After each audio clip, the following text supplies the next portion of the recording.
Sim, aqui estão os arrobas, tá? Transfimed, Lacim, nossa liga, e o meu, quem quiser.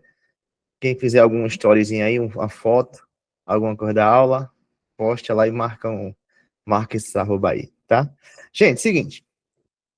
Essa aula de hoje, a gente vai, como eu falei a vocês, a gente vai ver um pouco de tudo. E como vocês, a maioria que me conhece sabe que eu gosto de copiar, sabe que eu gosto de escrever muito, eu vou tentar diminuir o máximo para que a gente fale o máximo possível desses conteúdos aí, certo? Então, para que a gente possa falar o máximo possível desses conteúdos, eu queria que a gente falasse mais e eu vou tentar escrever menos para a gente poder falar um pouquinho mais, certo? Para que a gente comece a falar, gente, sobre neurônios, para que a gente comece a falar sobre sistema nervoso, eu preciso ver uma coisa com vocês antes. O nosso sistema nervoso, se eu botar aqui, vou botando aqui e vocês vão tentando acompanhar aí, certo? O nosso sistema nervoso, tá aqui, ó, sistema nervoso, ele é dividido em duas porções. O sistema nervoso é dividido em duas porções. Sistema nervoso central e o sistema nervoso periférico. O nosso sistema nervoso é dividido em central e periférico, a gente falando isso em uma divisão que a gente chama de divisão anatômica.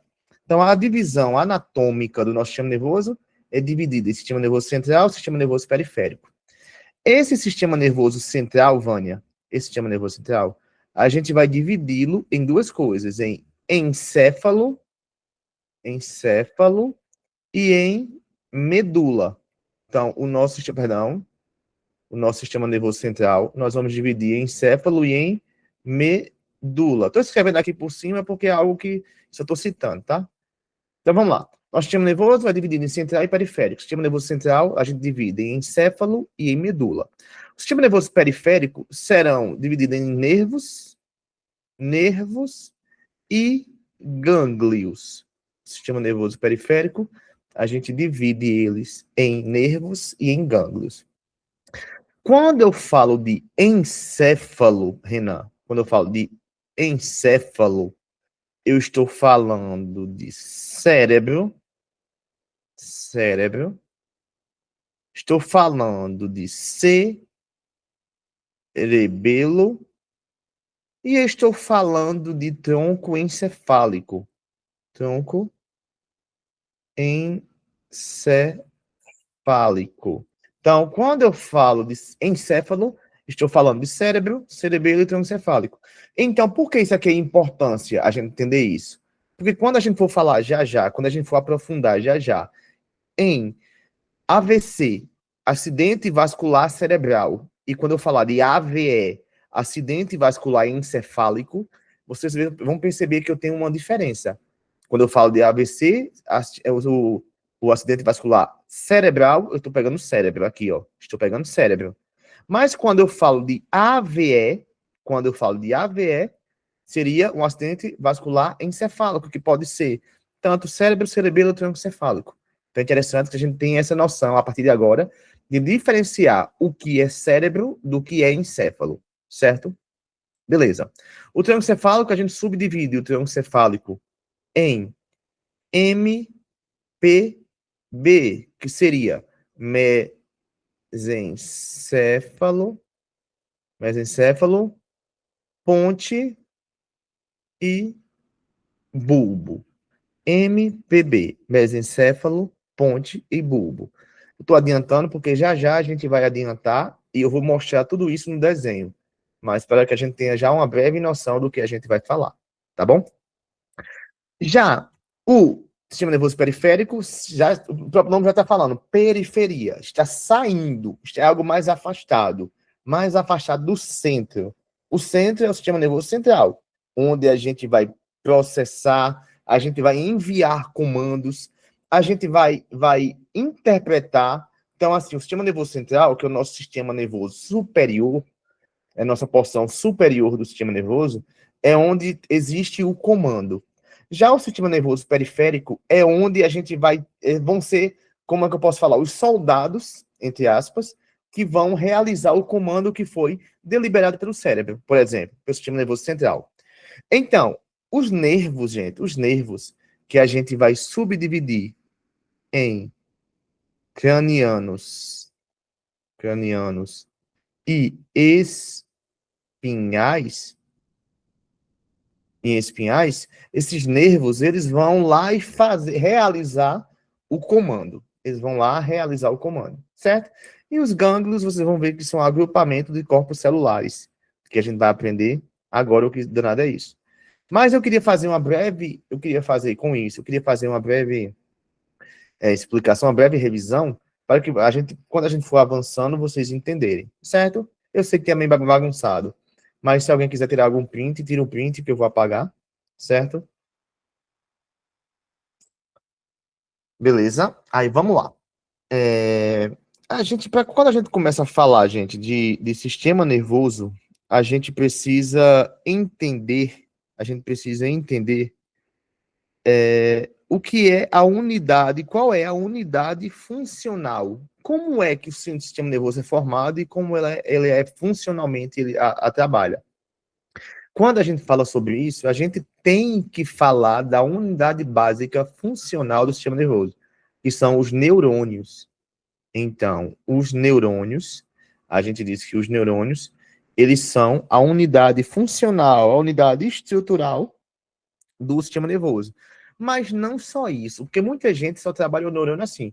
É a unidade funcional, é a unidade estrutural do sistema nervoso. Mas não, gente. O sistema nervoso ele tem uma função muito mais importante, muito maior do que essa. Por exemplo, o sistema nervoso é quem recebe impulsos. O sistema nervoso, gente, é quem faz o processamento daquele impulso, daquela informação. O sistema nervoso é ele que encaminha esse impulso. Então, olha o tanto de função, além de função estrutural, certo? Além de função estrutural e além de função funcional. Então, a unidade básica do sistema nervoso é um neurônio, certo? A gente só tem um neurônio? Não. Existem vários neurônios, existem milhares de neurônios no nosso sistema nervoso. E esses neurônios, como eu falei a vocês, o neurônio é a unidade funcional do sistema nervoso. Os neurônios, eles além de processar informações, de receber informações, eles transmitem informações. E essa transmissão de informações, Renan, as transmissões de informação, a gente vai chamar isso de sinapse. Então, a sinapse é quando é uma troca de informações entre neurônios, certo? Então, uma troca de informações entre neurônios, eu chamo de quê, Vânia? Sinapse. E essa sinapse pode ser de dois tipos. Essa sinapse pode ser de dois tipos. Pode ser a sinapse química e a sinapse elétrica. Sinapse química e a sinapse elétrica. Já já eu vou explicar isso bem direitinho a vocês. Mas até agora está dando para a gente ter uma breve noção do que a gente vai falar. Deixa eu explicar uma coisa a vocês, gente. Antes de explicar sobre o que é sinapse e quais são as sinapses. A gente está falando que a unidade funcional, Caio, a unidade funcional, a unidade estrutural, a unidade que recebe, processa e transmite informações do sistema nervoso, a gente chama isso de neurônio. Então, o neurônio tem essa função. Beleza, Joyce. Mas eu falei que essa transmissão de informações, eu chamo isso de sinapse. E essa sinapse, ela pode ser química, como pode ser elétrica, Louise. Que eu disse a Louise que o nome da minha filha, um dia, se eu tiver uma filha, vai ser Louise, Vânia. Já disse a ela já. Que ela não fique com raiva, não. Muito bem, não bonito. Aí vamos lá. O que é que acontece? Os neurônios, gente, existem tipos de neurônios, eu acho que isso aqui vocês já ouviram falar, e existem classificação de neurônios, que eu acredito que a maioria aqui não viu falar sobre isso ainda. Então, vamos falar os tipos, depois a gente fala a classificação dos neurônios. Gente, os neurônios, eles contêm, morfologicamente falando, anatomicamente falando, algumas partes que eu quero que vocês aprendam. Primeiramente, vamos pegar esse neurônio aqui, ó. Deixa eu apontar a setinha aqui para vocês. Esse neurônio aqui. Esse terceiro neurônio aí na imagem. O que acontece? Esse neurônio, ele contém essa região mais externa dele, como se fossem umas mãozinhas. Aqui, ó. Como se fossem umas mãozinhas. A gente chama isso de dendritos. A gente chama essa mãozinha aí de dendritos. Esses dendritos, se vocês já quiserem colocar aí no material de vocês, tem função de receber estímulos. Recebem estímulos. Os dendritos recebem estímulos, Vânia. Vocês vão entender isso já já quando a gente for falar. Certo? Recebem estímulos, por exemplo, de outro neurônio. Porque a gente sabe que esses neurônios não ficam separados. Esses neurônios, eles são um ligado ao outro. E estruturas que têm essa função de comunicar um neurônio ao outro, também, essa interligação também são dendritos. Vocês vão ver já já que a gente tem astrócitos, que tem função de nutrição e de formação, de junção de neurônios, mas os dendritos têm função de receber estímulos. Ao redor dos dendritos, gente, nós temos aqui, ao redor dos dendritos, nós temos aqui, ó. Peraí, deixa eu achar aqui. Aqui. Essa bolinha, que a gente chama de corpo celular. Corpo celular do neurônio. Qual é a função de um corpo celular? O corpo celular vai ter como função integrar informações, resumindo o processamento. Integrar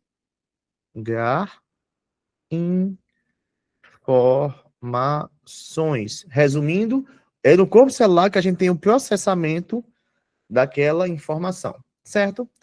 Corpo celular. Quando essa informação ela sai, olha essa sequência, gente. Olha a sequência, Renan. A informação chega, captada pelos dendritos. Essa informação ela chega até o corpo celular, onde é processado, onde é integrado essas informações, são integradas essas informações que chegaram. E essa informação ela é transmitida, essa informação ela vai ser transmitida por um prolongamento. Essa informação ela vai ser transmitida por um prolongamento. Como todos vocês já sabem, já são todos craques, a gente chama de axônio.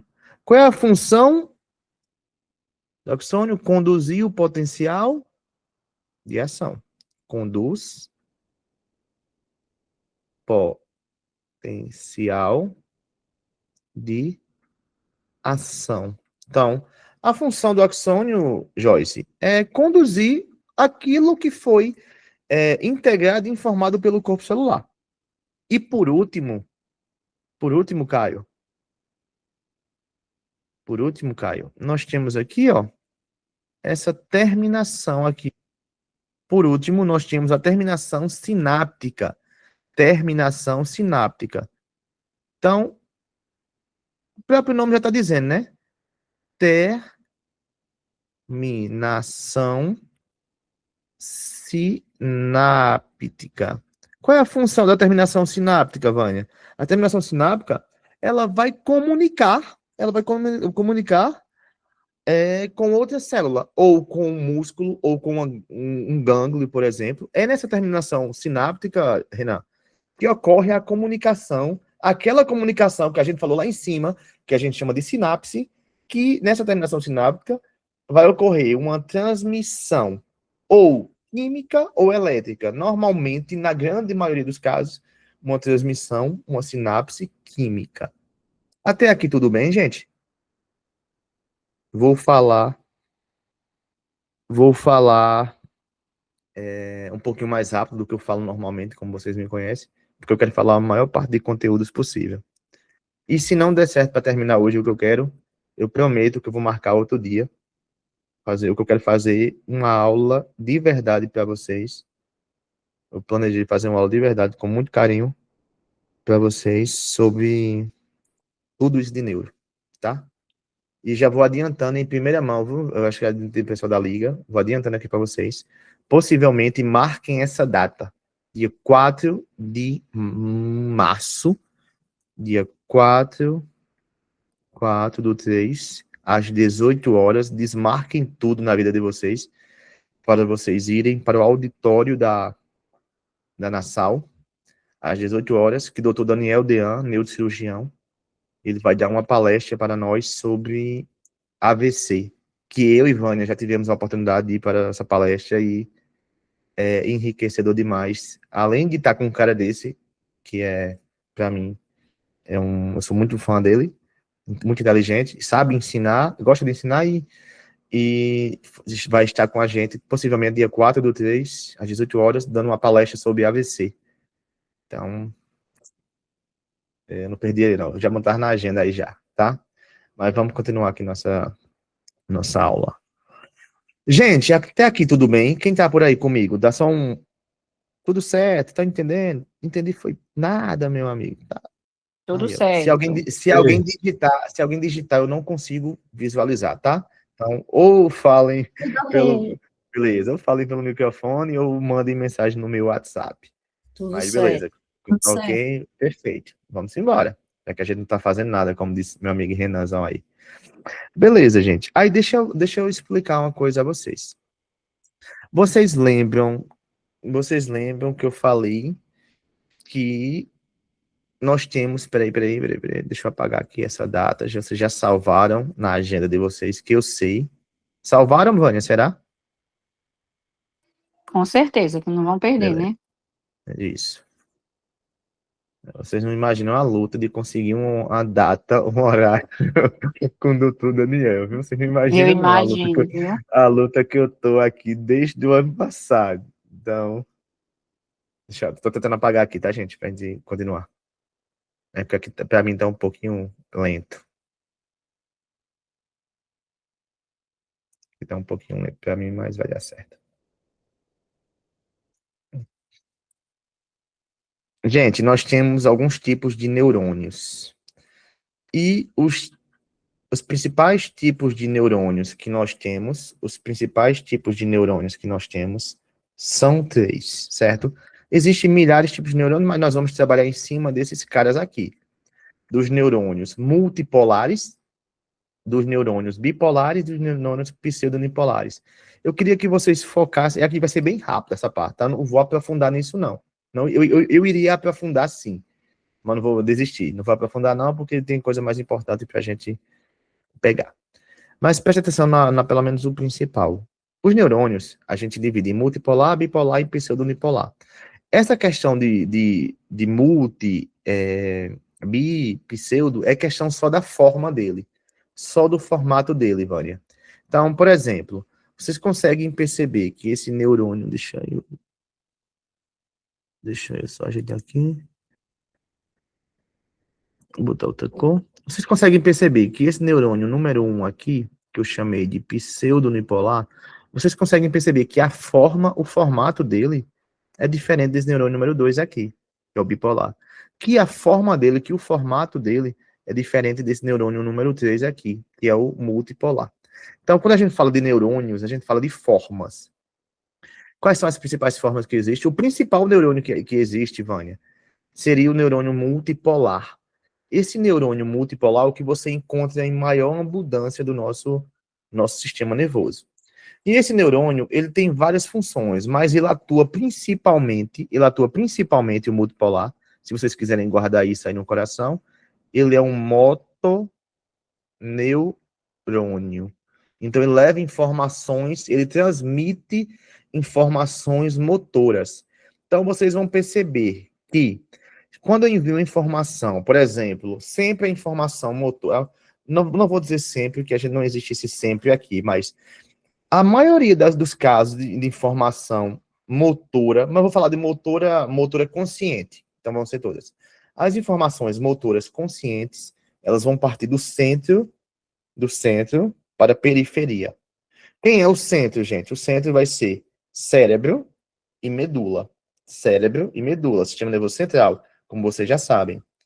Periferia, a gente está falando dos músculos e glândulas, por exemplo.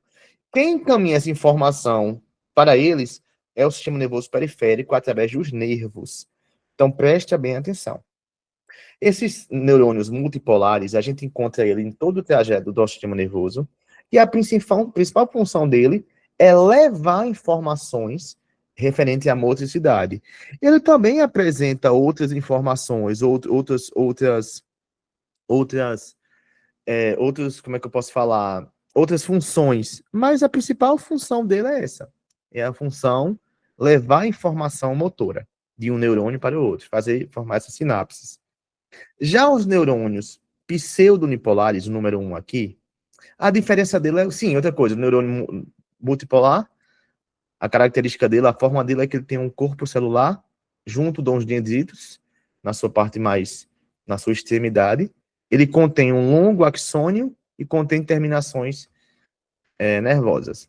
Já os pseudonipolares, por exemplo, ele tem um axônio, um prolongamento central, e no meio do axônio, se afastando dele, nós temos o corpo celular dele. Já vocês percebem a diferença de forma de um para o outro. Esse neurônio, sim, e em cima nós temos os dendritos, e embaixo nós temos a terminação nervosa. E por qual a diferença, gente? Qual é a diferença do multipolar para o pseudonipolar? O neurônio pseudonipolar, ele vai ser predominantemente sensitivo. O neurônio pseudonipolar, ele vai ser predominantemente sensitivo. Então, quando os neurônios que estão na nossa pele, e esses neurônios que saem da nossa pele e levam informação para o cérebro, a maior parte deles é que tipo de neurônio? Pseudo-unipolar, certo? Então, o neurônio pseudo, tô vendo aqui que algumas pessoas estão falando comigo, tá? Então, quem quiser falar comigo pelo WhatsApp também pode falar. Tô respondendo aqui. Certo, então assim,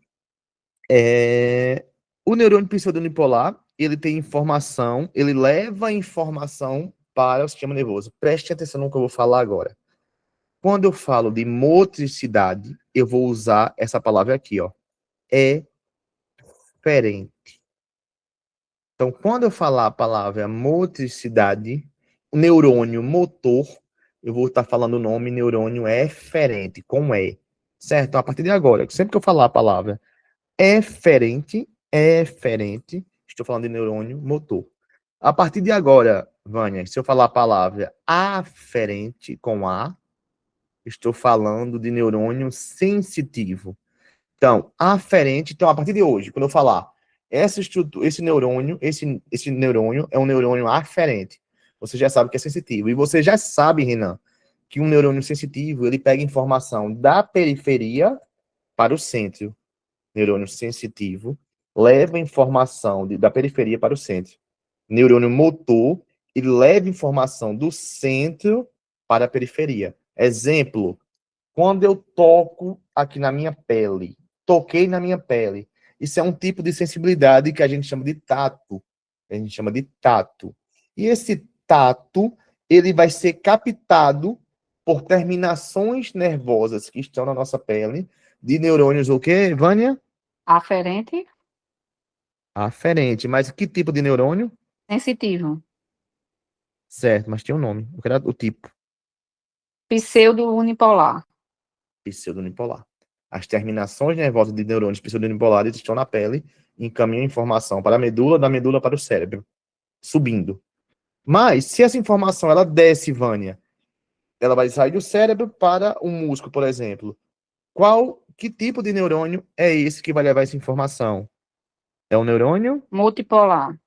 Normalmente o neurônio multipolar, porque ele é um neurônio motor, certo? Certo. Então, a gente chama isso, Vânia, de nocicepção.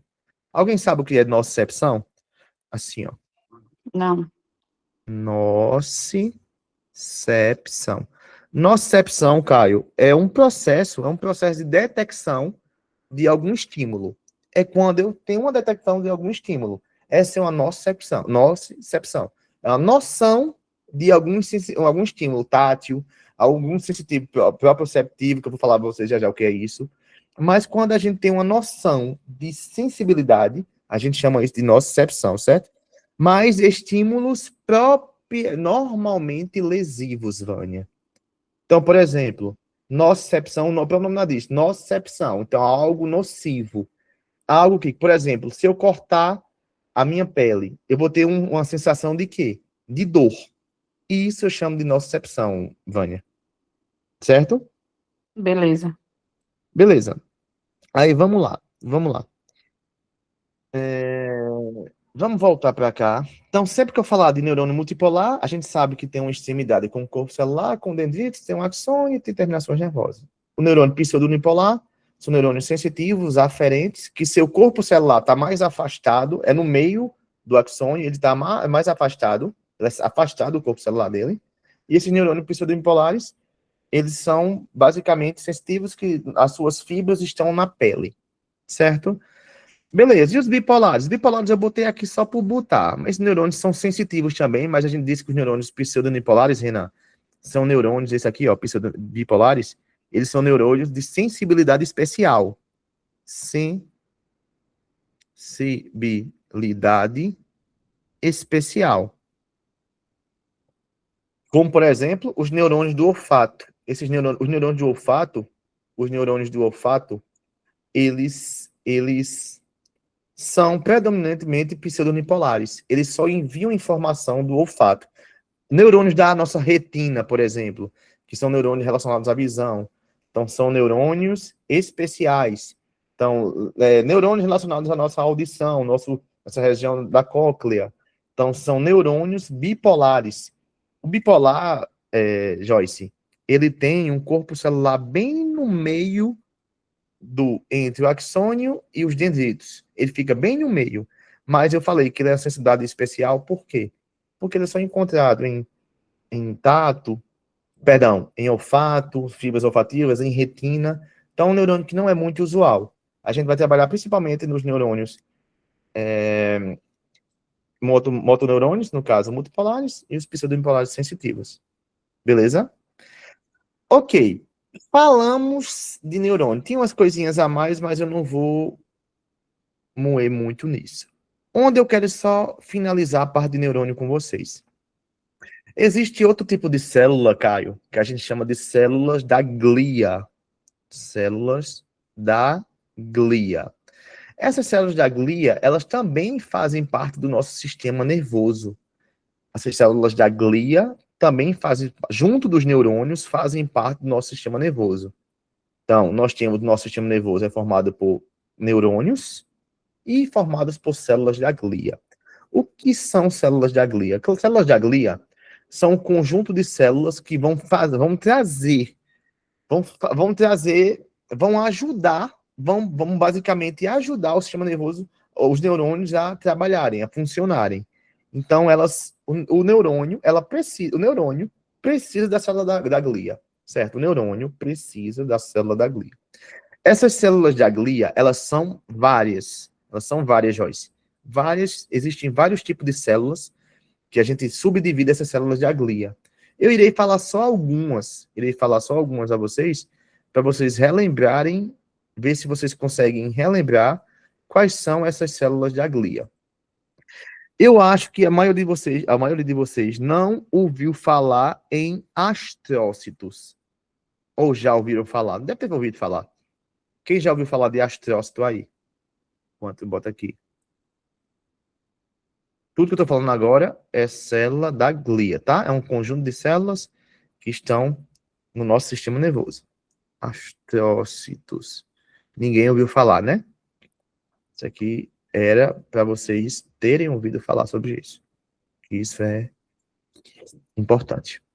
Esses astrócitos, Renan, são um conjunto de células que vão ter como principal função nutrir os neurônios. Então, os astrócitos, Caio, eles têm como função nutrir os neurônios. Ele participa de uma barreira muito importante, chamada de barreira hematoencefálica, que é a nossa barreira do nosso sistema nervoso, que é uma barreira que tem principal função de proteção e principal função impedir que estruturas lesivas, nocivas ao nosso sistema nervoso, eles entrem. Então, os astrócitos, eles formam uma rede, um conjunto de células, Vânia, que formam uma rede de proteção do nosso sistema nervoso. esses astéocitos, é um tipo de célula da glia. Astéocito é um tipo de célula da glia. Outra coisa, Renan, isso aqui vocês têm que saber. Digam que sabem, pelo amor de Deus, viu?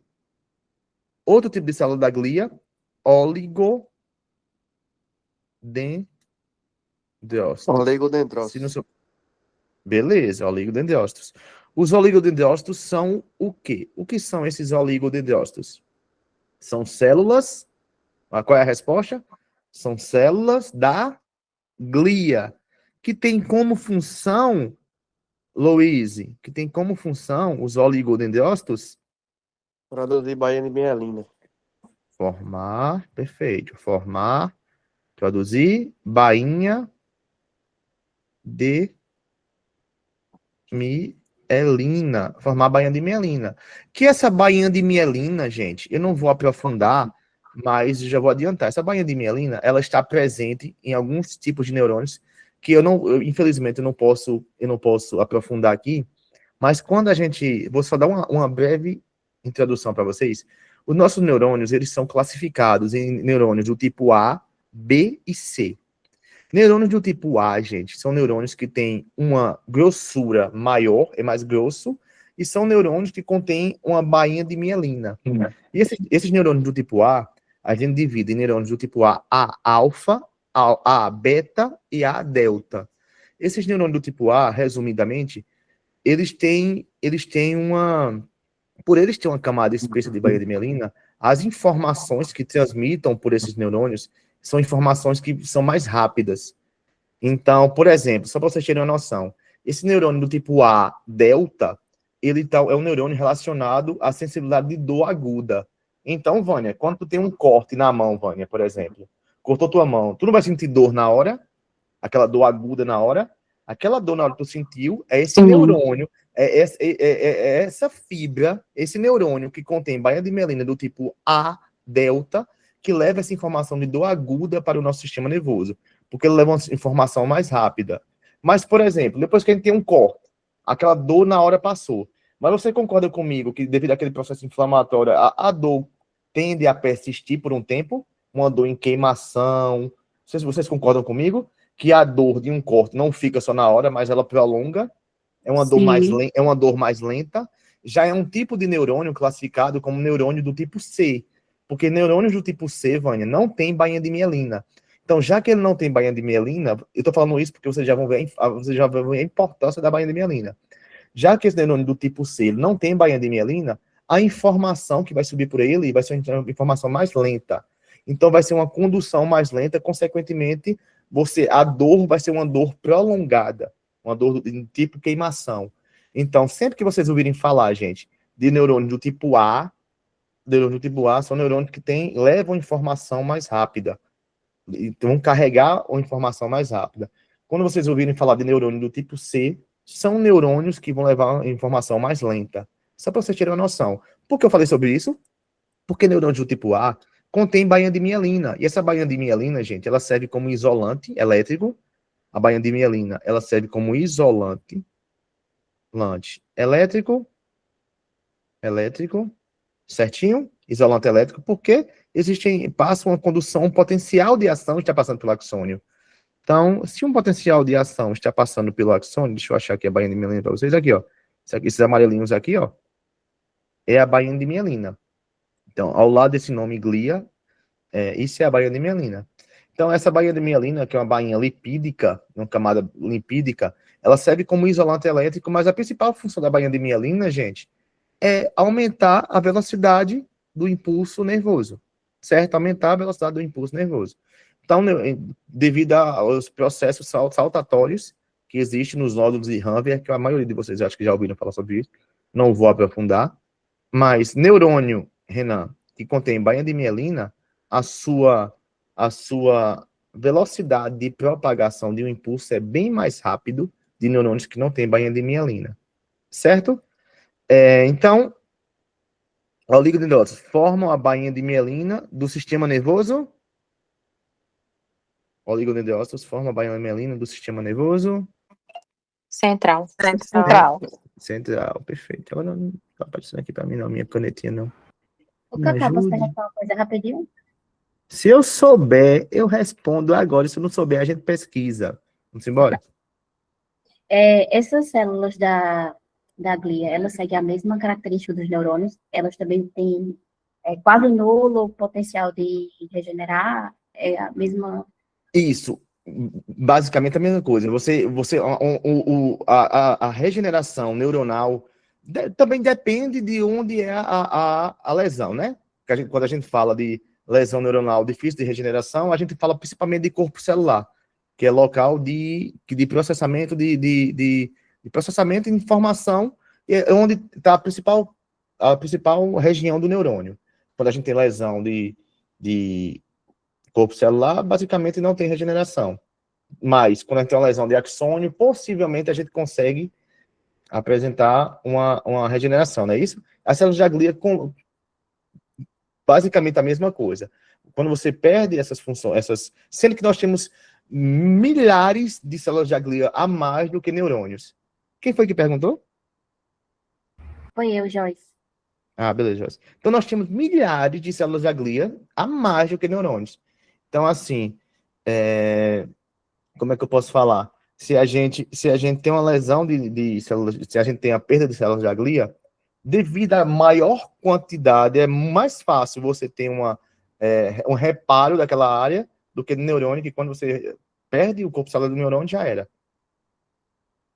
Entendi. É como assim, o neurônio, ele está interligado com várias outras, astrócitos, oligodendrócitos, aí eles são mais numerosos mesmo, né?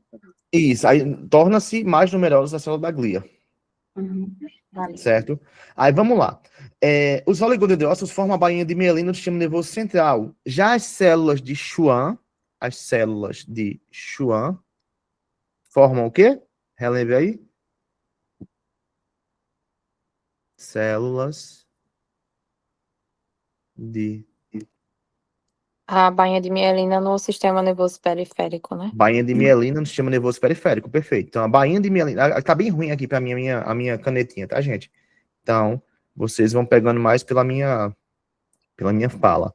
A célula de Schwann forma a bainha de mielina do sistema nervoso periférico. Quem é que faz parte do sistema nervoso periférico?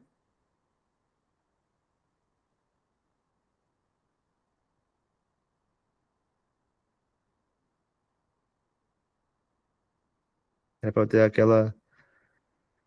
aquele grilozinho. Vocês não falam. Faz parte do sistema nervoso periférico, os nervos e os gânglios, né? Que eu nem tirei lá em cima, tá vendo? Gente, existem duas patologias que são... Sim, ainda existe a micróglia. Quem pode me dizer? É outra célula de Schwann, tá? Outra célula da glia. Falamos de célula da glia astrócitos, falamos de oligodendrócitos, falamos de célula de Schwann, e agora eu vou falar da micróglia. Quem pode me dizer o que é a micróglia? Ou pelo menos função? Defesa imunológica. Perfeito. Defesa imunológica do nosso sistema nervoso. Imunológica. Perceberam, gente, sistema nervoso. Perceberam que os neurônios eles precisam das células da glia. Um tá coladinho ao outro. Beleza. Só para você ter uma noção, quando eu tenho uma degeneração da bainha de mielina, do sistema nervoso central, degeneração da bainha de mielina do sistema nervoso central, quais são as células que são acometidas? Quando tem uma degeneração da bainha de mielina no sistema nervoso central, quais são as células? Oligodendrócitos, certo? Hoje eu não posso esperar muito, não. E uma lesão, Vânia, que acomete a degeneração da bainha de mielina no sistema nervoso central, é uma patologia bem conhecida, que é esclerose múltipla. Esclerose múltipla, ela é ocasionada por uma degeneração da bainha de mielina no sistema nervoso central. Causa alteração visual, alteração motora, e é uma doença autoimune, né? Nosso No próprio Alzheimer sistema. também? Não, o Alzheimer já é um pouco diferente. O Alzheimer, a gente já vai trabalhar com alteração de proteínas, que isso vai causar, consequentemente, uma destruição de neurônios, por isso que ocorre uma atrofia cerebral. A gente vai ter uma aula sobre isso. Eu vou falar uma parte anatômica e funcional do Alzheimer. Se eu continuar fazendo essas aulas, uma das aulas que eu explico eu comparo Alzheimer, falo sobre síndrome de Korsakoff, mas o Alzheimer basicamente é uma alteração de proteínas, certo? Que causa beleza. destruição neuronal. E essa destruição neuronal, que normalmente inicia em lobo temporal, região de hipocampo, porque o lobo temporal a gente diz que é o lobo principalmente relacionado com memória. Então, ocorre destruição devido a essas alterações de proteínas, existe destruição desses neurônios, que o paciente ele começa a apresentar essa alteração de memória, e como o cérebro é altamente as comunicações cerebrais são muito grandes, então essa degeneração neuronal de uma região temporal, por exemplo, ela parte para o lobo frontal, que é uma região que está relacionada com o processamento de memória a longo prazo. Então, por isso que pacientes eles começam a perder memórias de longo prazo. Mas isso não tem tanta alteração de baía de mielina. É mais questão de proteínas, tal, que a gente tinha que detalhar bem direitinho. Ó, seguinte. Oligodendrócitos, se vocês quiserem botar aí do lado uma setinha, bota esclerose múltipla. Se vocês quiserem botar células de Schwann, uma patologia que acomete, que quando o nosso próprio sistema nervoso ele começa a destruir a baía de mielina do sistema nervoso periférico, que a gente vai ter como característica principal uma alteração de sensibilidade e motricidade ascendente, no caso das pernas para subindo, e que pode causar posteriormente paralisia de respiratória, a gente chama de síndrome de Guillain-Barré. Então, a síndrome de Guillain-Barré, que é uma patologia que ocorre de forma ascendente, no caso de membros inferiores para membros superiores, paralisia ou perda de sensibilidade, que a gente chama isso de paresia. Vocês vão ver isso depois comigo. Então, Guillain-Barré, vocês vão relacionar com célula de Schwann. Esclerose múltipla com oligodendrócitos. Certinho? Tudo certo até aqui? Tá dando para vocês compreenderem, gente? Eu tô falando bem mais rápido do que eu falo normalmente. Eu quero falar o máximo possível hoje. E já faz 48 minutos e eu não falei nada ainda, Visone. Mas tá dando para vocês compreenderem? Oi, cuida, Eu Cacá. sim, tudo certo. Foi cuide, né? Tá certo. Foi cuide que eu quero falar sobre isso aqui. Sim! E para eu passar, sempre, Vânia, que você vê o nosso sistema nervoso, vocês vão ver que ele contém basicamente duas colorações. Uma coloração que a gente chama de substância branca e uma coloração que a gente chama de substância cinzenta. Substância branca e substância cinzenta. Como é que eu vou diferenciar a substância branca da substância cinzenta? E a partir de agora vocês vão entender. Olha como vai ficar mais fácil a vida de vocês agora. Aqui nós temos um corte. Que corte é esse? Esse primeiro aqui. Estou falando dessa região cerebral, tá? Estou falando da medula, não. Que corte é esse? Vai, gente, rapidinho. Coronal. Isso aqui é um corte coronal, né? Quem assistiu minha aula lá de introdução à anatomia, eu falei sobre isso, e quem já tem a noção, já vai saber. Corte coronal. Esse corte aqui, ó. Linha anterior e posterior. Nesse corte, a gente consegue identificar que nessa região mais externa aqui, a coloração mais escura, a gente chama isso aqui, gente, de córtex cerebral. Essa região mais externa do cérebro, a gente chama isso de córtex cerebral. E essa região de córtex cerebral, a gente também pode chamar de substância cinzenta, certo? São sinônimos. Córtex cerebral e substância cinzenta. E internamente aqui no cérebro, nós temos essa região mais clara, que a gente vai chamar de substância branca do cérebro. Então, a substância cinzenta, ela é mais externa no cérebro, a substância branca é mais interna. Se eu perguntar a vocês, o que é? Por que substância cinzenta e por que substância branca? Gente, substância cinzenta é porque nós temos o agrupamento, escuta o que eu estou falando, substância cinzenta, ou córtex, é porque eu tenho um agrupamento de corpos celulares de neurônios, que você já sabe o que é corpo celular de neurônio, aquela bolinha, agrupamento de corpos celulares e de axônios amielinizados. Vou repetir. Substância cinzenta é porque eu tenho um agrupamento de corpos celulares,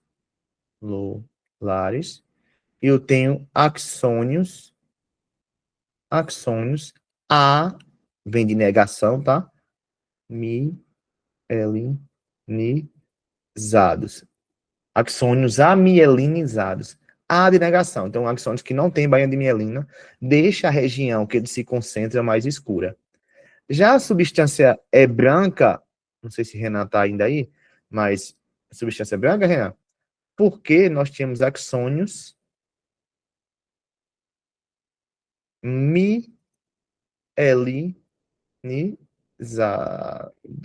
mielinizados. Então, sempre que eu tenho axônios com bainha de mielina, eu tenho axônios mielinizados.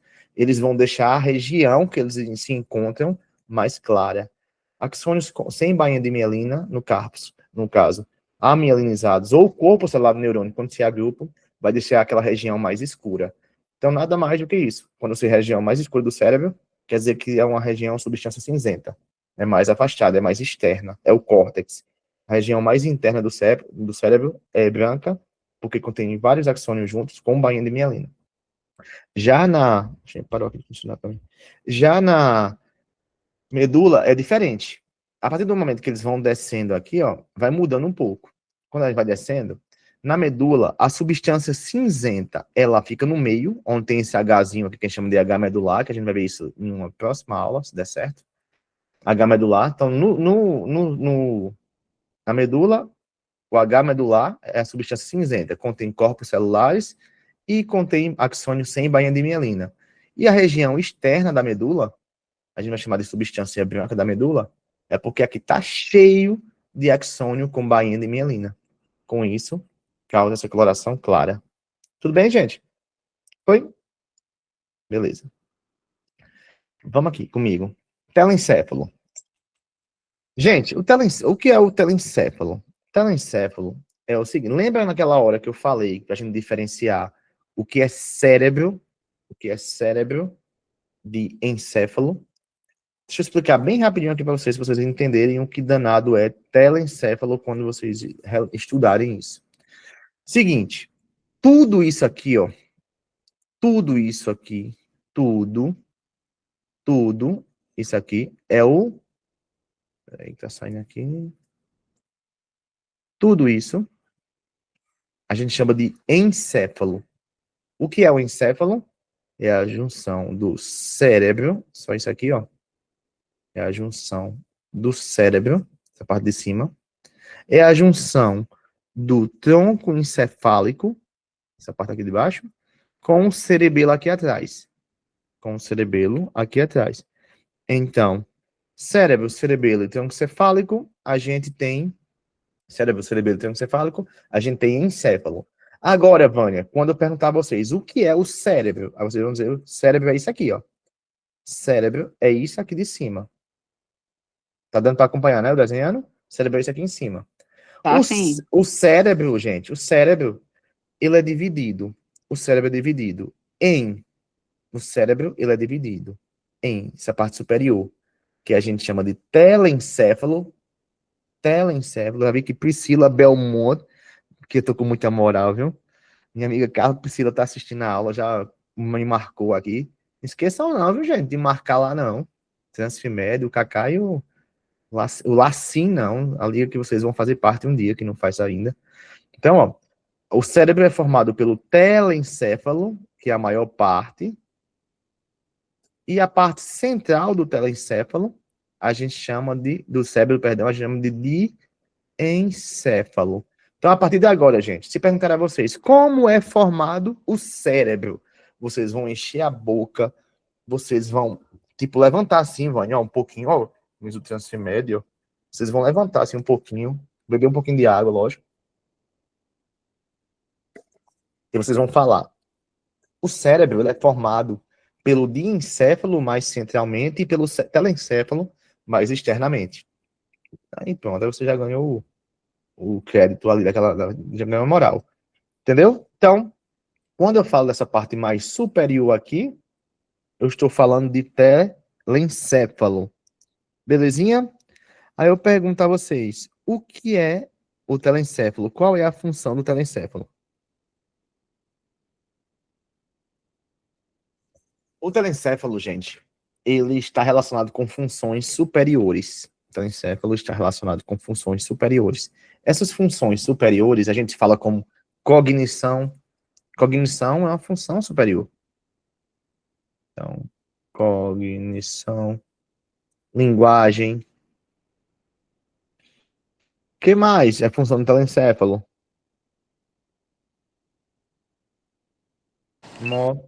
Memória.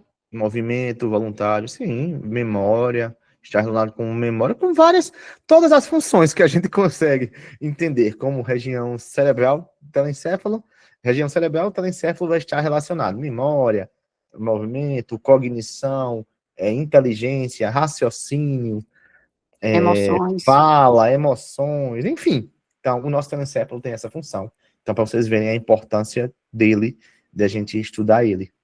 Tá? Gente, anatomicamente falando, o nosso telencéfalo, na nossa região cerebral, é dividido em 2 hemisférios. Aqui nós temos uma vista, tá? Número 1, uma vista superior, é como se estivesse olhando de cima para baixo. Aqui, número 2, nós temos uma vista inferior, é como se estivesse olhando de baixo para cima. Uma vista número 3, nós vamos ter uma vista como se tivesse, a gente arrancasse aqui e visse a parte interna do dentro, que é a parte medial. E a número 4 aqui, ó, seria essa parte mais externa aqui, ó, essa parte mais lateral do nosso cérebro. Então, nós temos algumas vistas. E eu preciso, de verdade, que vocês entendam as vistas cerebrais para que a gente possa entender funções. Certinho? Aí, ó, daqui a um dia vocês vão receber essa mensagem aqui, ó. Carol, minha esposa, que não conhece, tá hoje no SAMU, acabou de mandar para mim. Indo para um acidente, braço amputado e TCE. Só isso, né? Então, um dia vai ser vocês recebendo essa mensagem aí. Estão preparados? É rojão, viu? Vamos lá, gente. Vamos ser preparados. Vamos lá.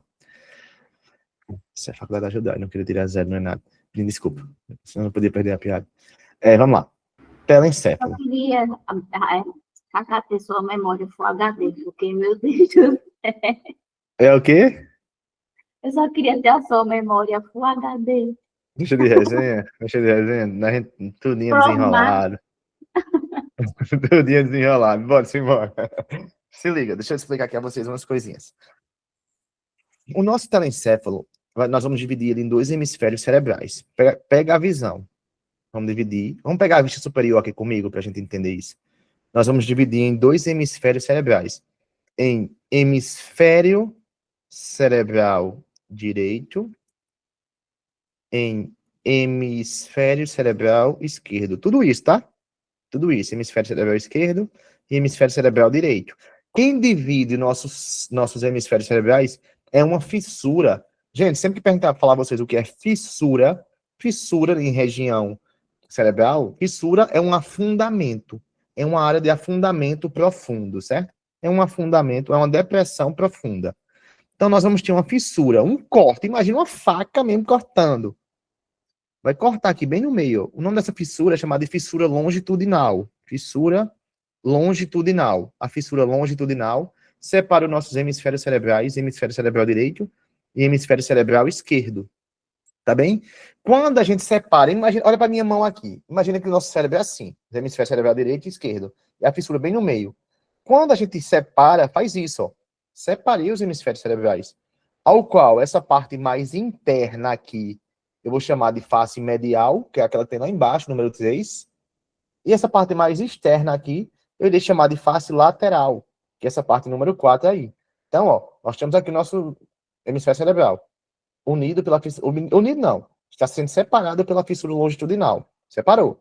Certo? Em 2 hemisférios, direito e esquerdo, face lateral, face medial. Sendo que, à medida, Vânia, que essa fissura longitudinal separa, à medida que ela vai descendo, que a gente vai entrando para a parte mais interna do cérebro, existe uma estrutura que a gente encontra só na face medial, que é esse aqui, ó, que é o corpo caloso, esse branquinho, que o corpo caloso tem como função unir corpo caloso. Tem como função unir os hemisférios cerebrais que foram separados. Então, olha que massa.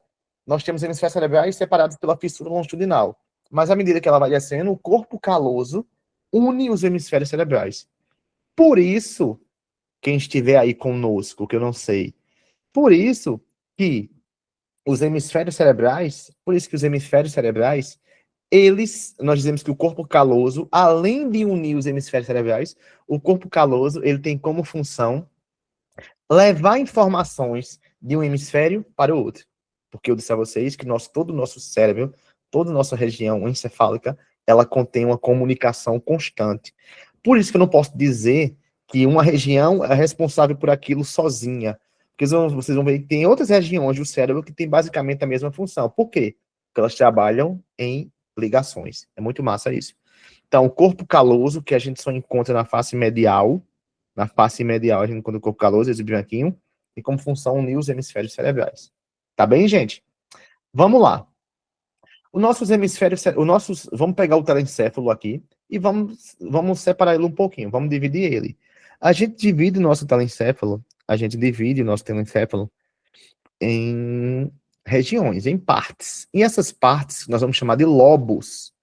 Essas partes nós vamos chamar de lobo. Lobo é uma região cerebral. E esses lobos vão ter um nome basicamente do osso que eles estão relacionados. Por exemplo, o osso mais anterior que nós temos, olha para esse número 1 aqui. O osso mais anterior que nós temos é o osso frontal. Então, o lobo relacionado ao osso frontal só pode ser o lobo frontal. Lobo frontal. Aqui atrás nós temos os ossos parietais. Já aqui atrás nós temos os ossos parietais, possivelmente, logicamente, esses lobos aqui serão os lobos parietais. Aqui atrás, na nuca, nós temos o osso occipital. Então, logicamente, esse amarelinho aqui atrás é o lobo occipital. Aqui do lado, ó, nós temos o osso temporal. Então, logicamente, aqui, olha aqui nessa imagem aqui agora, vista lateral número 4, esse verdinho aqui, ó, só pode ser o lobo temporal. Então, nós temos 4 lobos anatômicos no nosso cérebro, mas existe um lobo a mais que ele não é visto aí, que é o lobo insular, ou ínsula. Tá aqui, ó. Lobo insular, ou a gente pode chamar de ínsula, que é esse carinha aqui, ó. Ela é interno. Para eu ver esse cara, que é interno, eu preciso separar estruturas. E eu quero que vocês aprendam comigo essas estruturas agora. Gente, vem cá. Aqui, ó, olha essa imagem aqui, ó, que eu vou botar a seta. Essa aqui, essa primeira. Aqui nós temos o lobo frontal de vermelho ou rosa, sei lá. Aqui nós temos o lobo parietal de azul. Aqui nós temos o lobo occipital de verde. E aqui nós temos o lobo temporal de amarelo. Existe uma estrutura, um sulco, que é uma depressão rasa. Peguem esse nome aí, tá? Sulco é uma depressão rasa. Fissura é uma depressão funda. Existe um sulco chamado de sulco de Sylvius. Sulco de Sylvius, ou sulco lateral. Sulco de Sylvius, ou posso chamar também de sulco lateral. Esse cara aqui, ó. Sulco de Sylvius ou lateral. Esse sulco aqui, gente, ele tem como função separar. Ele separa o lobo frontal do lobo parietal, do lobo temporal, perdão. O lobo temporal do frontal e do parietal. Ele separa o lobo temporal do frontal e parietal. Esse sulco. E quando eu puxo, se eu puxar esse sulco aqui, puxar essa parte aqui do lobo temporal para baixo, puxar daqui para cima, eu vou ter acesso a um novo lobo que é interno, que é a ínsula. Então, a ínsula é um novo lobo. Então, nós temos quantos lobos? 5 lobos anatômicos. Aí vocês vão... se a gente fosse aprofundar um pouquinho, a gente teria mais alguns lobos funcionais, como o lobo límbico, por exemplo. Mas que a gente não é um lobo funcional, a gente não é um lobo anatômico como esse. Então, vamos lá? Nosso telencéfalo, nosso cérebro, ele é separado em 2 hemisférios cerebrais, direito e esquerdo, pela fissura longitudinal, que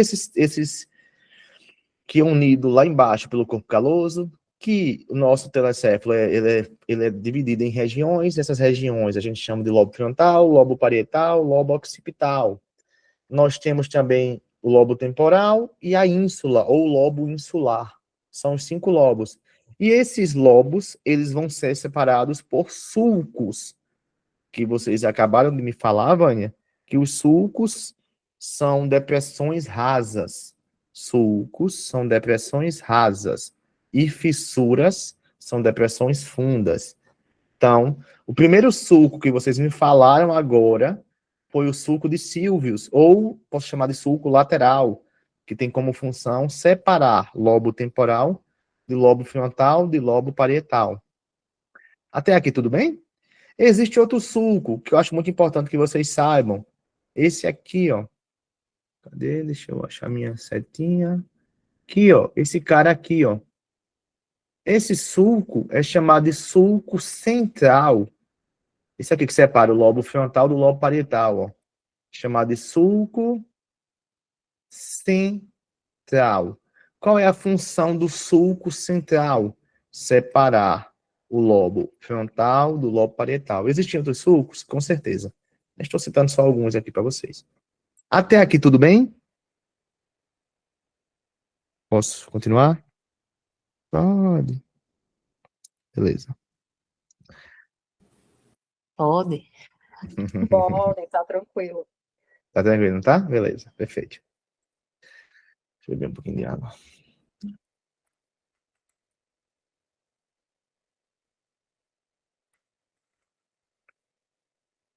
Dá pressão lá, viu? Na negócio de Carol. Vamos lá. Seguinte, olha aqui, ó, gente, a face lateral, ó, do cérebro. A face lateral do cérebro, a vista lateral. Preciso que vocês saibam isso de cor e salteado, tá? Tem que saber. A obrigação saber o que é uma face lateral do que uma face medial. Como é que eu vou identificar a face medial? Só ver o corpo caloso, né? Só ver esse cara aqui, ó. Corpo caloso. Que eu não sei se vocês lembram que esse corpo caloso, anatomicamente, a gente divide ele em rosto.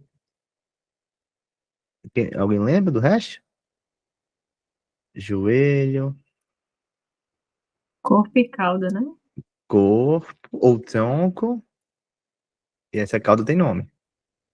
A gente não chama de cauda. Splênio, né? É. Splênio do corpo caloso. Perfeito. Mas isso aqui é tema para depois. O que acontece, gente? Viu o corpo caloso, sabe que é face medial, sabe que tem função de unir hemisférios cerebrais.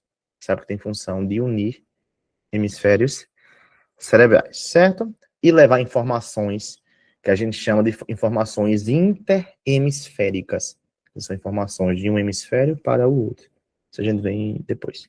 Prestem atenção agora que a gente vai começar a aprofundar um pouquinho mais, tá? Seguinte.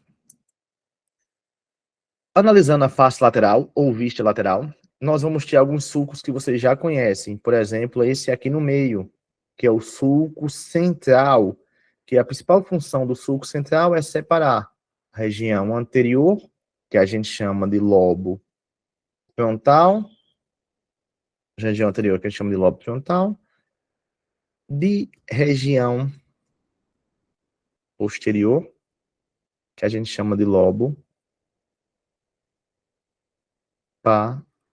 parietal. Lobo parietal. Então, o sulco central, ele fez isso. Já aqui, ó, onde tem o nomezinho sulco lateral, que a gente pode chamar de sulco de Sylvius também, ele separa o lobo temporal do lobo frontal do lobo parietal. Tem alguns outros sulcos que a gente vai detalhar depois, mas inicialmente esses sulcos, nessa vista, é mais importante. Gente, preste atenção. A gente vai começar a detalhar algumas estruturas aqui. Mas antes de começar a falar de função, de anatomia e função, eu queria que vocês vissem essa imagem aqui comigo. A gente, normalmente, nós temos dois hemisférios cerebrais. Os dois hemisférios cerebrais, basicamente, vão ter as mesmas regiões. Nossos hemisférios cerebrais, basicamente, têm as mesmas regiões. Mas, existe uma lateralidade nesses hemisférios cerebrais, ao qual a gente diz que um hemisfério é mais dominante do que o outro, certo? Existe mais um hemisfério mais dominante do que o outro. E o hemisfério, em 90% a 95% das pessoas, o hemisfério dominante é o hemisfério esquerdo, o hemisfério cerebral esquerdo. Porque ele é um hemisfério que está relacionado com funções como linguagem, funções de raciocínio, pensamento, lógica, funções de motricidade mais apurada de algumas determinadas funções, como de fala, por exemplo. Então, a gente fala isso, que o nosso lado esquerdo é um lado dominante. Já um lado direito é um lado mais figurativo. Como assim algo mais figurativo? É algo mais relacionado à imaginação de algo, relacionado à criatividade. É algo, não como é que a gente pode falar? A gente diferencia, vou dar vou dar exemplo para vocês. Por exemplo, no lado esquerdo, nós temos uma região chamada de área de Broca. Quem pode me lembrar o que é a área de Broca aí? Alguém lembra a área de Broca? Que é a área Responsável de pela fala. a área responsável pela fala, né? Já no lado direito, a gente vai ter área de Broca, mas não com a função do lado esquerdo.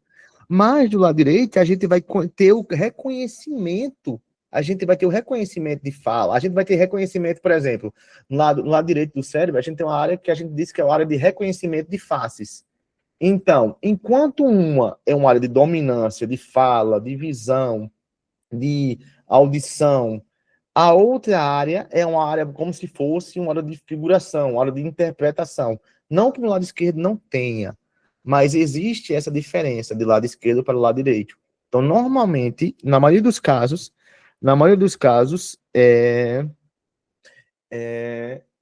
o lado esquerdo é dominante, o lado direito ele como é que eu posso falar? Não vou dizer, mas mais trabalha com situações, que eu esqueci a palavra agora, mas não figurativo. Mas ele auxilia em função basicamente como uma interpretação de algo. Por exemplo, vou dar um exemplo a vocês. Quando a gente fala algo, eu falei em uma entonação, mais brava. O ato de falar mais bravo, no caso do ato da linguagem, é o lado esquerdo. Mas o ato de uma fala mais brava, uma fala mais triste, essa questão já está relacionada mais com o lado direito. Dessa interpretação de fala mais triste, de fala mais com raiva, de fala amorosa. Então, existe essa diferenciação entre regiões cerebrais. Por que é importante isso? Porque a gente sabe que com a lesão do lado esquerdo, normalmente, por exemplo, se eu tenho uma lesão do lado esquerdo de fala, eu perco a motricidade da fala, certo? Mas se eu tenho uma lesão na área do lado oposto, eu perco a noção do que foi falado, por exemplo. Eu vou dar alguns exemplos mais à frente e vocês vão entender, quando eu for falar de funções de regiões. Mas eu quero que existe isso, tá? Quero que saibam que existe isso. Existe essa diferença de localização de regiões, lado direito e lado esquerdo do cérebro. Ô, Cacá, no caso, então, seria a área de Verne, que você está se relacionando? Não, a área de Wernicke é do lado esquerdo também, que é uma área dominante de interpretação da Da fala. linguagem, da fala. Essa lado direito já é uma área mais de processamento espacial, como eu posso dizer assim, uma área de emoção de Sim. linguagem, saber quando essa fala está sendo, como eu falei a vocês, está sendo fala mais brava, uma fala de tristeza. Sim, com raiva. Essa lado direito tem mais essa função, esse hemisfério é mais essa função, certo? Mas eu vou dar alguns exemplos de algumas patologias. Aí vem cá, preste atenção. Quando eu venho para cá, eu vou adiantar essa imagem e vou vir para cá, né? O que acontece? Eu tenho um lobo que a gente chama de lobo frontal. Vamos trabalhar o lobo frontal e basicamente aqui eu vou trabalhar o hemisfério dominante, tá, gente? O hemisfério esquerdo. O lobo frontal está à frente do sulco central. Não vou copiar muita coisa, vou mais falar aqui para a gente ganhar tempo. Mas o lobo frontal, ele é um lobo relacionado com muitas funções. Mas eu já quero que vocês saibam que de todos os lobos do cérebro, o lobo frontal, ele é o único lobo motor. Ele é o único lobo relacionado com motricidade. Então, ele é o único lobo do cérebro relacionado com motricidade.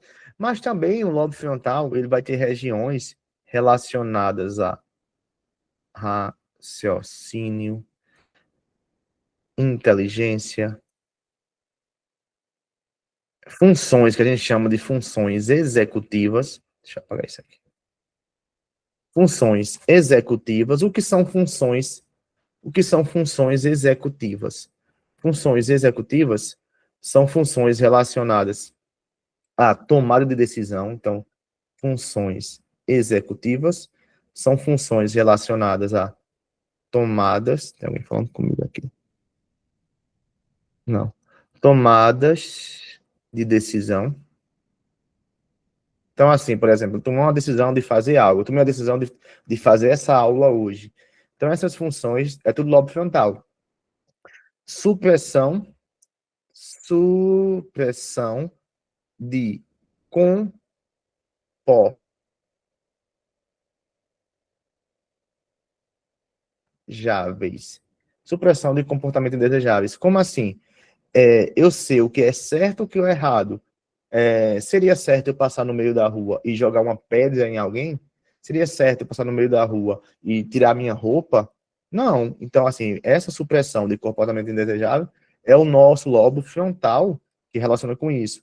O nosso lobo frontal também tem uma área muito importante que é a área de Broca, que é a área de motricidade da fala. Então, a área de Broca, que é a de motricidade da fala. Então, gente, onde eu quero chegar com isso? Nosso lobo frontal, ele contém várias funções. Então, e ele é o único lobo relacionado à motricidade que nós temos. Então, movimentos vai estar de lobo frontal. Nenhum outro lobo está relacionado com motricidade. Todos os outros são sensitivos, tá? Então, beleza. Como a gente já pegou essa breve noção, eu vou detalhar agora um pouquinho mais essas estruturas para vocês. E aí, Vânia, lembrar disso aí tudinho do semestre passado? Eita, cortou a fala. Cortou a fala aqui. Não, lembrava não. Tem que estar revisando, né? Tem que estar Muita revisando, coisa. né? Muita coisa. Eu não sou um fera da anatomia igual tu, não, viu, Cacá? Deixa de resenha. Eu QI é alterado aí. Deixa de... Ah, tem perigo não, viu? É porque ela vê tantas essas coisas que acaba lembrando. Mas tem que estar revisando. Eu tenho que estar revisando sempre isso. Me faz essa aula hoje, eu tenho que dar uma revisadazinha, senão, meu filho, ainda não vai não. Não vai dar certo. Gente, vem cá. Seguinte, foca aqui comigo. Sulco central para frente, eu tenho lobo frontal. Sulco central para frente, eu tenho lobo frontal. Beleza. Vamos detalhar o lobo frontal aqui. Aqui no lobo frontal, nós temos esse giro. Sim, outra coisa. Nós dividimos o nosso lobo em giros e sulcos. Giros são esses abaulamentos aqui, gente. Ó, essas partes mais gordinhas aqui, ó. Que a gente chama de circunvoluções. Circunvoluções. Ou abaulamentos que nós temos no cérebro.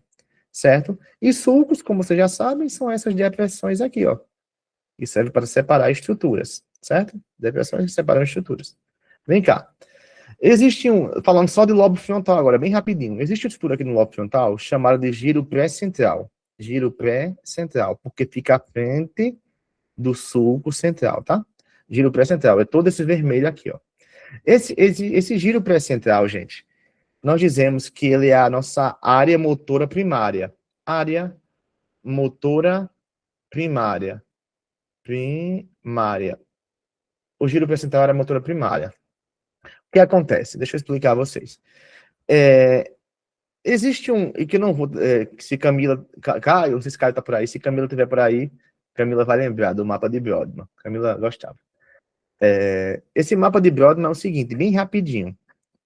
Mapa de Brodmann, gente, é um mapeamento cerebral ao qual um estudioso, chamado de Brodmann, ele, estudando as regiões, funções cerebrais, ele colocou um número para cada região funcional do cérebro, resumidamente falando. Então, ele colocou um número para cada região funcional do cérebro, tá?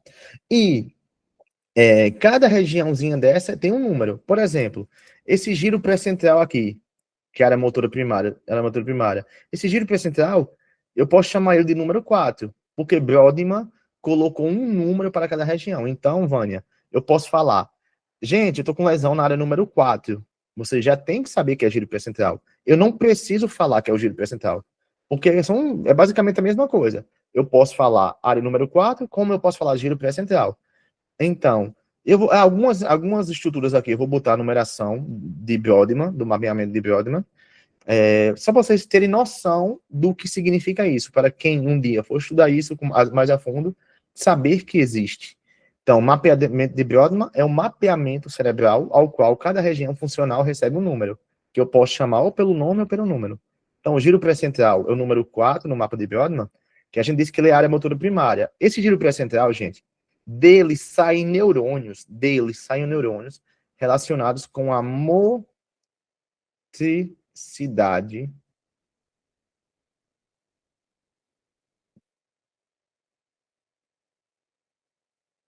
fácil braquial. Resumidamente, braquial, Vânia. É relacionado à motricidade da face e do braço, certo? Então, o giro pré-central, ele sai a motricidade da cabeça, resumidamente, cabeça e membros superiores. Pega essa região do tórax para cima também, certo? Mas ele tem essa função, certo?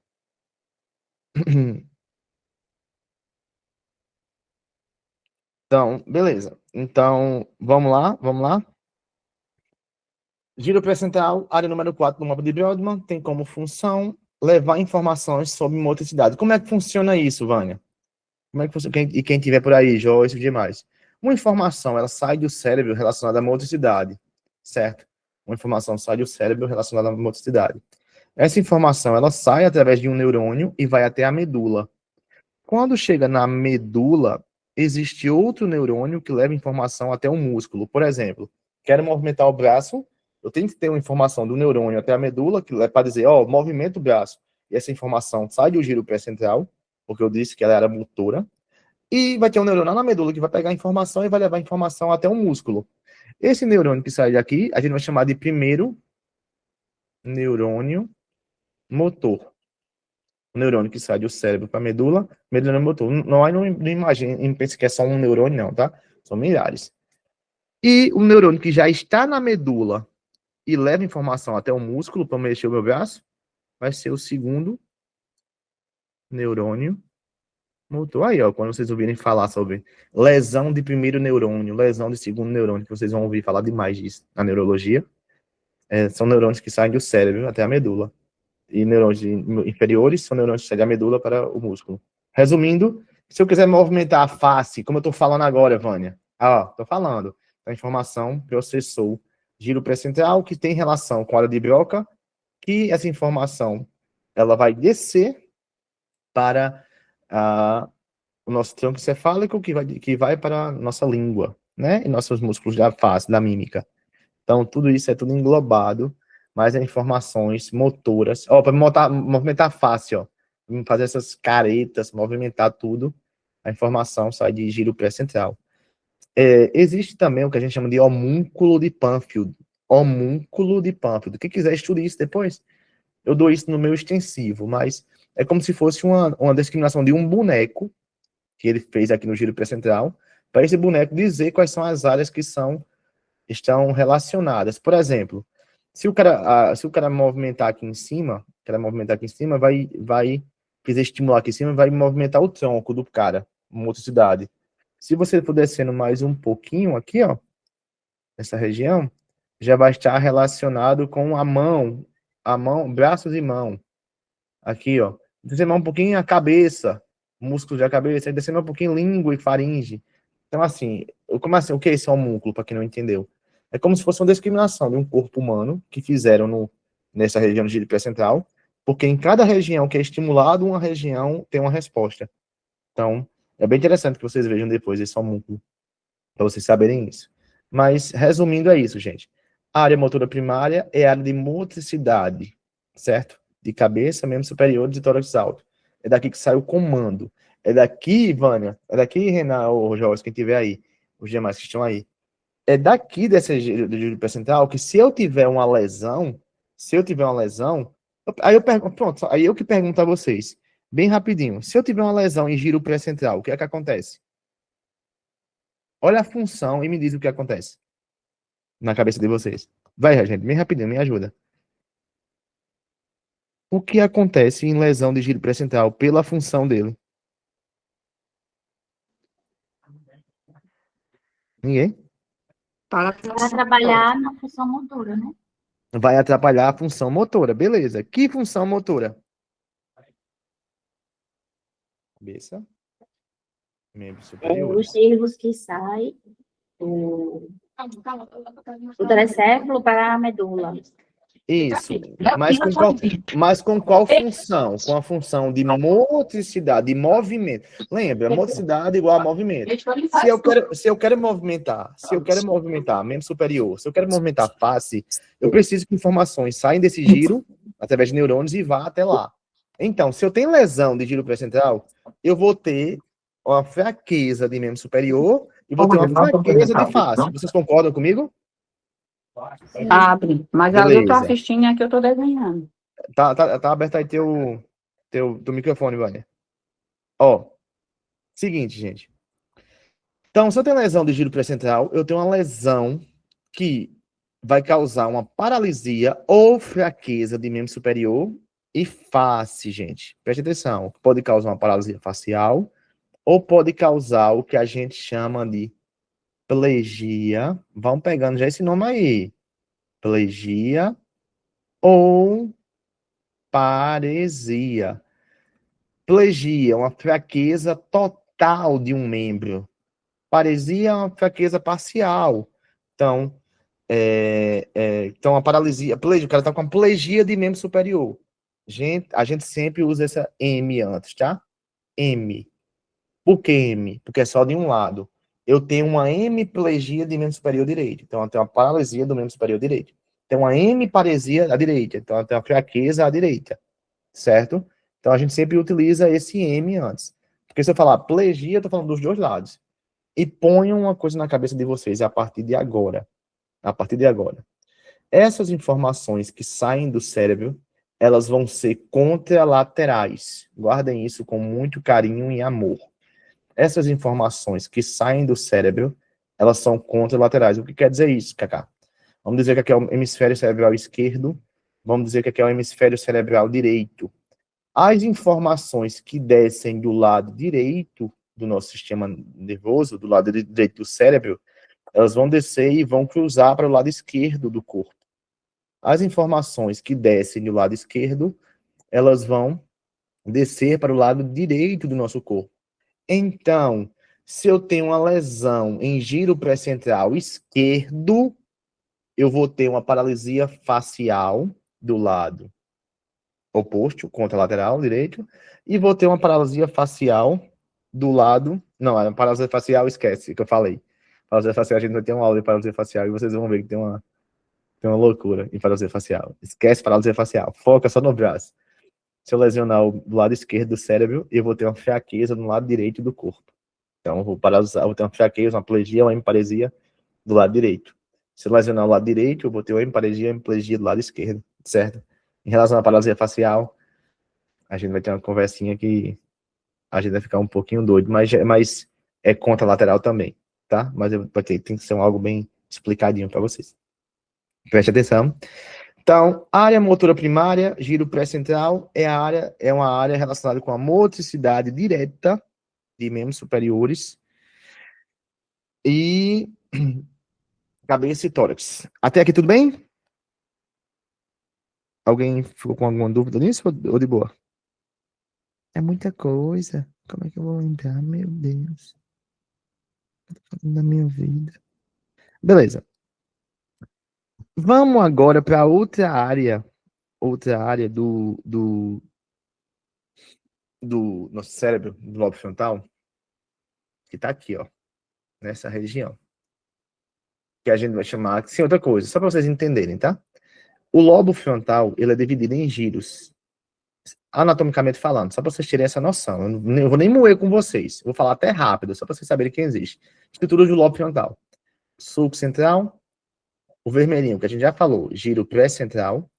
À frente do giro pré-central, eu tenho um sulco, ó, que delimita ele, que eu vou chamar de... Vai servir até para a galerinha aí do P1 e P2, quando for estudar isso.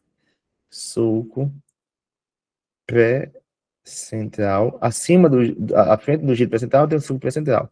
Aí nós vamos ter aqui em cima, ó. Aqui em cima, o que a gente vai chamar de tudo isso de giro frontal superior, giro frontal superior. Aqui, ó. Deixa eu pegar aqui. Aqui, ó, abaixo dele, nós vamos ter o giro frontal. Por que frontal, Cacá? Porque tá no lobo frontal. Médio. E aqui embaixo, gente, ó. E aqui embaixo, nós vamos ter o giro frontal inferior. Giro frontal inferior. Anatomicamente falando, tá, gente?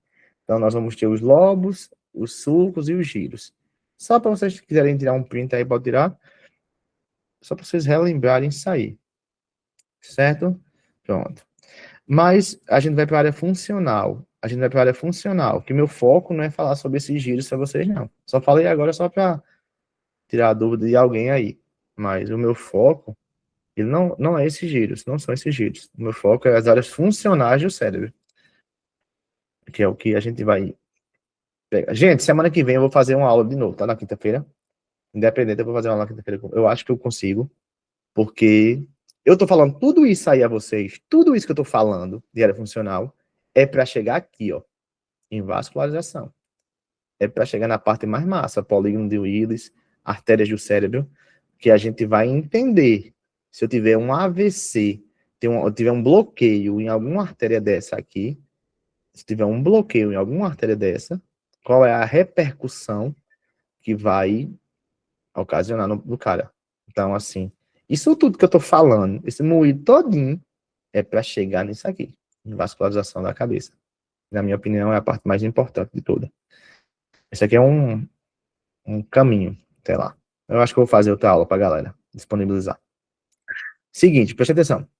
Aqui nesse giro frontal superior, à frente do giro pré-central, eu tenho uma área chamada de área pré-motora. Bota aí. Área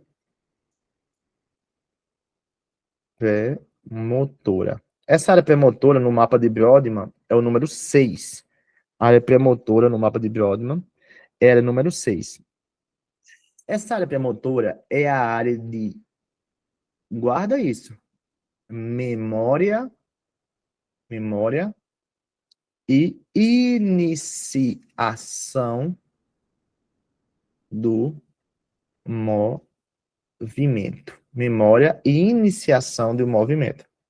Então, memória, mas quando eu falo memória, Vânia, eu estou falando de memória motora. Eu estou falando de memória motora. Não estou falando de memória de pensamento, não. Estou falando de memória motora. Vou dar um exemplo. Quando a gente aprende, a gente não tem aquele ditado, né? Quando a gente aprende a andar de bicicleta, a gente não esquece nunca mais. É como andar de bicicleta. Por quê? Porque a gente aprende, a gente vai começar a aprender, mas depois torna-se algo natural. Vocês concordam comigo? Por quê? Porque vai ter uma região cerebral que ela já vai estar ciente dos grupos musculares. Quais são os músculos, quais são os movimentos que precisam ser realizados. E essa área é a área pré-motora. É massa isso, né? Então, essa área pré-motora é uma área muito importante e ela faz uma coisa, copiem isso, principalmente o povo da minha liga. Copiem isso, que o doutor Daniel Derral me perguntou sobre isso. Vocês sabem o que é apraxia? Danilo sabe, se Danilo estiver por aí, Danilo sabe. Sabe o que é apraxia? Para eu falar o que é apraxia, Vânia, eu preciso dizer o que é praxia primeiro, porque A, vocês sabem que é negação. Alguém já ouviu falar de apraxia aí? Praxia, gente, é a capacidade de realizar movimentos, de realizar movimentos aprendidos e intencionais.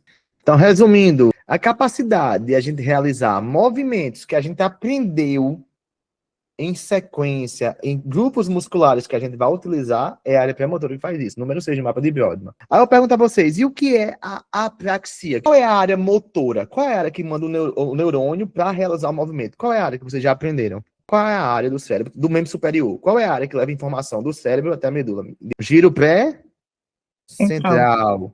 Beleza, era de execução. Quem executa o movimento, envia informação de execução do movimento, era o giro pré-central. A área premotora, ela executa movimento, gente? Não. Ela é uma área de memória, é uma área de iniciação. Sabe o que a área premotora faz?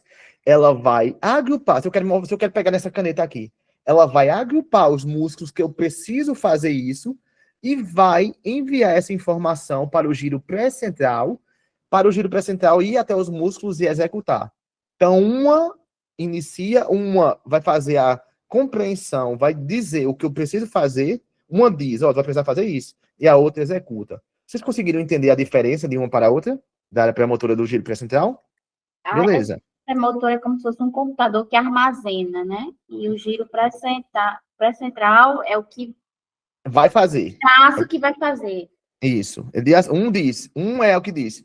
Beleza, eu sei quais são os músculos que tu precisa fazer para tu andar de bicicleta. Agora, esse grupo muscular são lá. Mas eu mando para tu e tu que executa. Vocês entenderam?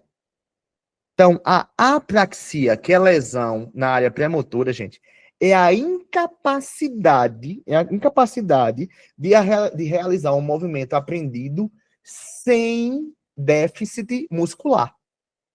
Meu músculo, meu braço, tá normal. Mas por eu não ter a memória de iniciação de movimento, eu não consigo realizar tal ato. Não pela fraqueza muscular, mas sim por uma dificuldade de processamento de memória de iniciação de movimento. Vocês entenderam? É tipo assim, a área pré-motora, ela fala, é assim que executa e a pré-central manda o primeiro neurônio para a medula e a medula manda o segundo neurônio para executar? Perfeito. É tipo isso? Isso. Por isso que a gente disse que é isso. Por isso que a gente disse que a área giro pré-central é a área de execução do movimento. Olha aí vocês aprendendo, como é bom, como eu fico feliz. Isso aqui não é fácil não, tá? Isso é um assunto complexo, pode ter certeza disso. Isso aí foi perguntado para mim na neurocirurgia lá. Então, vocês estão aprendendo muita coisa boa hoje. A apraxia é a incapacidade de realizar um movimento aprendido sem déficit de motor sensitivo ou de compreensão. Mas, resumidamente, a pessoa tem força, entende o comando, mas não consegue realizar. Infelizmente, as pessoas têm apraxia. A pessoa, por exemplo, não consegue escovar os dentes, não consegue dar tchau, porque não sabe os músculos musculares que precisa para fazer isso. É interessante, né? Existe uma área aqui também no lobo frontal, que é aqui no giro frontal inferior do lado esquerdo. Aqui, ó. Giro frontal inferior do lado esquerdo. Essa área, localizada no giro frontal inferior do lado esquerdo, é chamada de área de Broca. Essa área de Broca, anatomicamente falando, a gente divide ela em 3 partes. A gente divide a área de Broca em 3 partes. Aqui, que é a parte orbital do giro frontal inferior. Parte orbital do giro frontal inferior. Aqui, triangular do giro frontal inferior. E aqui, bem pertinho, ó, bem pertinho do vermelho, bem pertinho do giro pré-central, da parte mais inferior do giro pré-central, nós vamos ter parte opercular. Opercular. O que é que acontece? O giro frontal inferior, ele é formado por essas 3 áreas, orbital, triangular e opercular. E nesse giro frontal inferior, nessas áreas, nós temos a área de Broca, que é a área de articulação da fala. É a área de motricidade da fala. Então, gente, se eu tenho lesão na área de Broca, eu tenho o que a gente chama de afasia de Broca. Afasia motora, afasia de Broca, pega esse nome aí. Afasia é uma lesão em uma área motora que eu perco a motricidade da fala. Se eu tenho lesão em Broca, eu vou começar a falar assim, o cara tem por isso que é um dos sintomas, um dos sinais do AVC. A pessoa começa a falar porque eu entendo o que eu estou falando, mas eu perdi a motricidade da fala, certo? Fica no giro frontal inferior do lado esquerdo, certo? Na próxima semana eu vou falar, que eu vou dar essa aula novamente, tá, gente? Eu prometo que eu vou tirar um dia, possivelmente na quinta, que é o dia que eu sou mais livre, possivelmente. Eu vou fazer essa aula novamente e vou falar sobre algumas outras áreas, que aqui no lobo frontal também, nós temos o córtex pré-frontal no lobo frontal, que ela é responsável pela questão de comportamento emocional, inteligência, raciocínio, memória de longo prazo, tá tudo aí no lobo frontal, nessa pontinha do lobo frontal aqui, a frente da área de Broca, que é o córtex pré-frontal, que eu preciso detalhar com uma maior gama de detalhes. Certinho? Então, gente, basicamente é isso hoje. Espero que vocês tenham gostado, tá? Eu fiz com o maior carinho aí para vocês aprenderem o máximo possível. Espero que tenham aprendido. Semana que vem eu vou fazer novamente, tá? Essa aula completa, certo? Semana que vem eu faço, aproximadamente na quinta-feira. E eu aviso a você, eu peço para avisar nos grupos aí do P1, do P2, do P3. Eu peço para o pessoal do P4, agora, né, gente?